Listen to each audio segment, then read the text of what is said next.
Jane Slater, NFL Network. And first of all, Jano, if what was going on or wasn't going on, would Dez Bryant already be a Dallas Cowboy?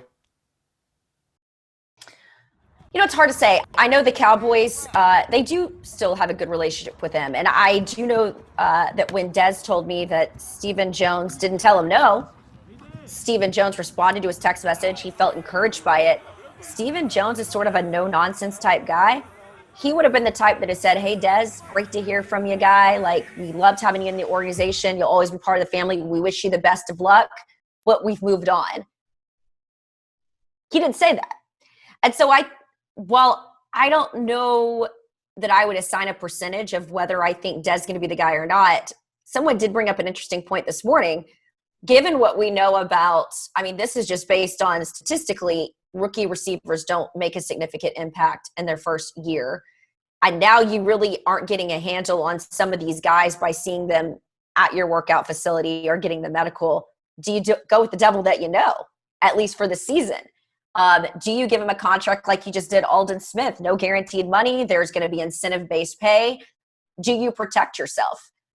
All good questions I don't have answers to. What I can say is Dez has become a friend more than just a guy that I've covered.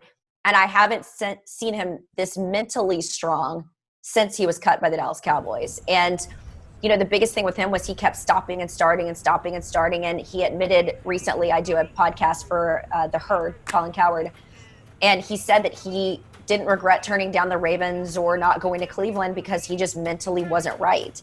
And I have never seen him more focused or more deliberate than he is. And just knowing that he struggled with his mental health, I commend him for that. I commend him for the consistency, for wanting to be better, for wanting to evolve, and for tackling some of those mental health issues. Jane, I want to ask you this about Dez because he's become a friend and because you know him so well. The dynamic, let's say they do bring him on.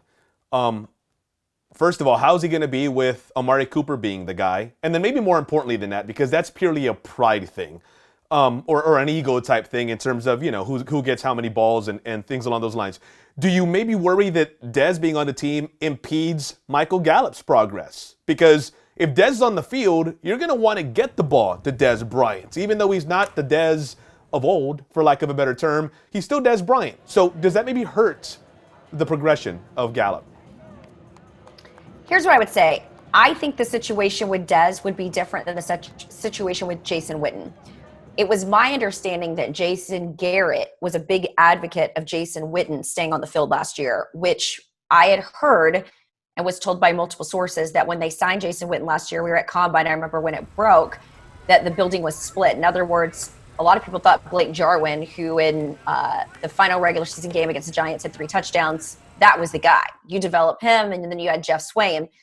Instead, they had we didn't see as much Blake Jarwin. Well, you just saw Blake Jarwin get his extension. Jason Witten, of course, is going to the Las Vegas Raiders, which I still can't believe that happened. I thought he would retire before he would leave the Cowboys. Dez Bryant told me the reason why he wanted to go to the Saints versus the Ravens and the Browns was he knew that he wasn't going to be the guy anymore. And even though he had never personally met Amari Cooper, he immediately reached out to him and was a huge fan. Him and Amari have already developed a relationship away from the football field. And then as for Michael Gallup, he's also been a guy that's been in touch with him. And then he's still throwing a Dak. So his quarterback doesn't have a problem with him. In fact, Dez Bryant was one of Dak's most vocal supporters his rookie season, who helped galvanize that locker room as a veteran to buy in. So, and I even was at one of his workouts lately, and he was there with Lil Jordan Humphrey and Corey Coleman. And the whole time, he was relishing coaching these guys up. Now, look, a lot of people might say, what's he doing coaching that guy? Like, he's old. He's past his time. These guys, there's a hero worship about Dez. Well, we were at this facility, which is a block away from the Star in Frisco. It has a clear building, a clear glass. And there were fans that heard us or tweeting and talking about Dez that day. They were showing up and throwing up the X. The players want their pictures with him still. There's something about Dez. It's his energy. It's his drive. It's sort of knowing where he came from, Lufkin, and coming from nothing that I think that guys gravitate toward. Say what you will about Dez. He built a brand.